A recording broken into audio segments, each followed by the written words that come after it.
Howdy y'all! You might have just finished watching my changing strings and setting up a Floyd Rose floating tremolo. If so, welcome back. And if not, this video is on intonating a Floyd Rose floating tremolo. It doesn't have to be floating, but... And after a string change is the best time to do it on a new set of strings. So let's get right into it. Okay, so now that we have everything set up for you guys to see, you're having the Floyd Rose locking tremolo system. First thing you want to do is unlock all your locking nuts here. Keep them on, just keep them loose. You want to make sure that you have a 3mm Allen wrench and a 2.5mm. The 3mm is obviously for unlocking your locking nuts, and the 2.5mm is for the Allen wrench screws here to loosen the sliders that you adjust your intonation by. Okay, you also want to have some kind of app or whatever that is a tuner. And I have a strobe tuner, which is really accurate. So it's something you probably want to load on your phone. Okay, the first thing you want to do is play the 12th fret harmonic on any string.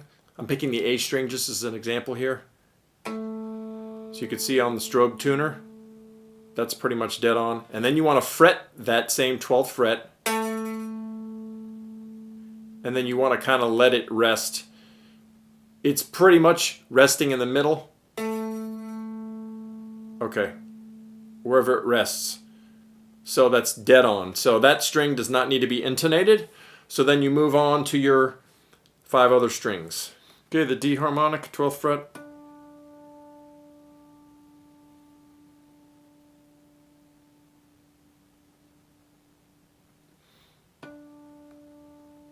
And then the fretted 12th fret D string. It's a little bit sharp. The rule of thumb is if the fretted note, which is the second note that you play, is sharp, that one was a tad sharp, you want to adjust your saddle, which is this piece here, you want to adjust that back. And if the fretted note is flat, you want to pull the saddle forward.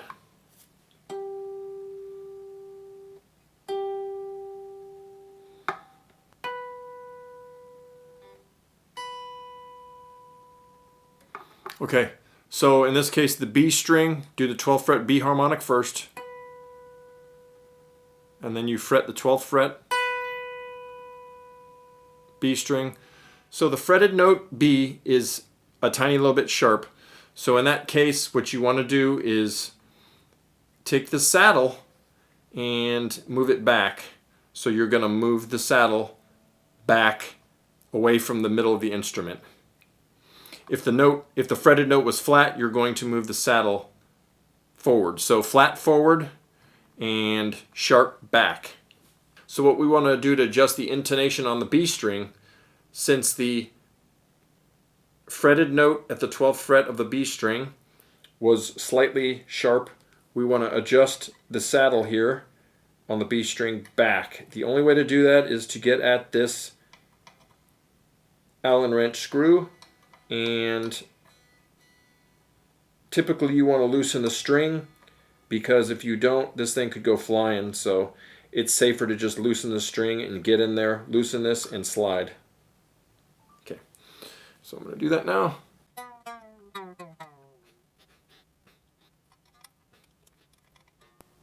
Okay, so you want to get, now that the string is loose, you want to get your Allen wrench in there and loosen that up. As I have loosened the screw on this saddle, the saddle has already started slipping forward, so you want to typically have like a screwdriver. You probably could use your Allen wrench here to just hold this saddle from sliding forward too far, because this is kind of a finesse adjustment. Okay, so you push it back just a tiny little bit. This is more difficult than I thought. Right about. You can also try to help pull it back. I don't know if it's going back anymore. Let's see.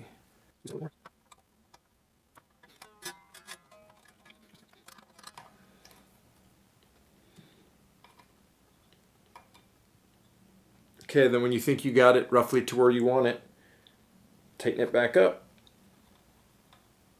And then tighten it again so it won't move, but it's not really moving now. So then you want to tune yourself back up to B again with your tuner and repeat.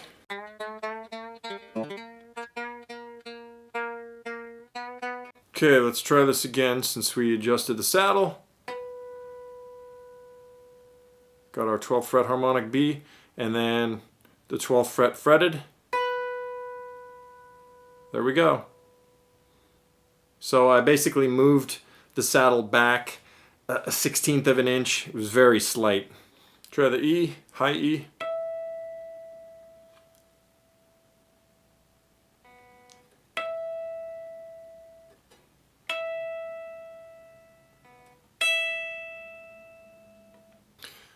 Okay, let's try to find a string that I can adjust the saddle forward. Okay, then the fretted note. That's definitely flat. There's the harmonic. There's the fretted note. So in that case, we need to adjust the saddle forward because the note is flat. So, alright, so we are going to do the same technique here. Okay, so for the low E string, since the fretted 12th fret note is flat, this time we want to move this saddle forward, so to the left. So we want to loosen this hex screw here and move that forward a 1/16 to 1/8 of an inch. So yeah, so you want to loosen your string again. So you can not only get your tool in there, but you can ease some of the tension so the saddle doesn't go flying forward. Okay, try to change the perspective here. So we got the low E string loosened, and then we want to stick this in here in the Allen wrench top of the screw. We want to get at this Allen wrench screw head here, and don't forget to put your screwdriver here to hold the saddle, because the minute you loosen this screw, the saddle's going to want to go forward from the string tension. Okay, we're back. So for some reason, this when I loosened this hex, it did not want to allow the saddle to slide back and forth. It's doing it now, but yeah. So all right, so I want to put it about. So I wanted to go forward about a 1/16 to 1/8 of an inch, and this is I know my hand's blocking it here. I'm trying to do this to where you guys can see. So I'd say about right there. So you get it in a good rough spot where you think it's going to work. Okay, that's good. Okay.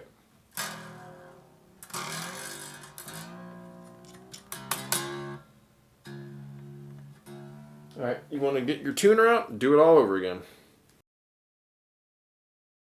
Final check.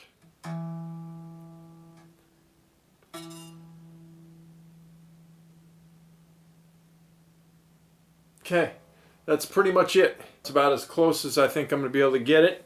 Okay guys, so you want to repeat that process for the rest of your strings to intonate it up properly. And don't forget the #1 rule of thumb. You're comparing the fretted note with the 12th fret harmonic on that same string. If the fretted note is flat, you're moving the saddle forward, which is basically forward towards the center of the guitar. If the fretted note is sharp, you're moving the saddle back. Essentially what you're doing, you're taking the distance between the nut and the bridge, and if the fretted note is sharp, you are elongating the total distance between the nut and the bridge. So that sharp note suddenly over that same distance is going to gradually drop to perfect, because it's actually lowering that 12th fretted position on this entire scale. So it kind of makes sense when you think about it in like a tug of war kind of way. So, all right guys, thanks for tuning in. Take care.